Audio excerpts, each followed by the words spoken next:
डिफेंडरने शेवटी जगातील सर्वात खतरनाक आणि कठीण रॅलीला म्हणजे डकार रॅलीला चॅलेंज दिलं आहे आणि 2026 मध्ये होणाऱ्या डकार रॅलीमध्ये आपली डिफेंडर लँड रोवरकडून उतरणार आहे. JLRने डकार सोबत 3 वर्षांसाठी पार्टनरशिप करण्याचा अधिकृत करार केला आहे. यात ते रेससाठी लागणाऱ्या 6 गाड्या तसेच महत्त्वाच्या लोकांना आणणे नेण्यासाठी टॅक्सी म्हणूनही गाड्या देणार आहेत. पण या व्यतिरिक्त इतिहासात पहिल्यांदाच डिफेंडर 2026 डकार रॅलीमध्ये भाग घेणार आहे. या रेससाठी लँड रोवरने आपली डिफेंडर ऑक्टावर आधारित DS7 XR नावाची स्पेशल गाडी बनवली आहे.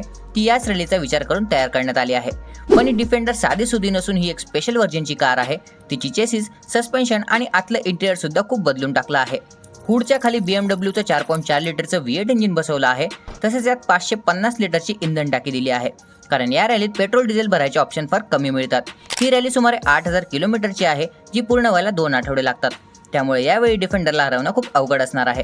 बाकी ही रॅली अशी आहे की ती मोठ्या गाड्यांची परीक्षा घेते आणि अनेक गाड्यांना तिने खराब किंवा तोडून टाकला आहे. अशाच व्हिडिओसाठी आताच फॉलो करा.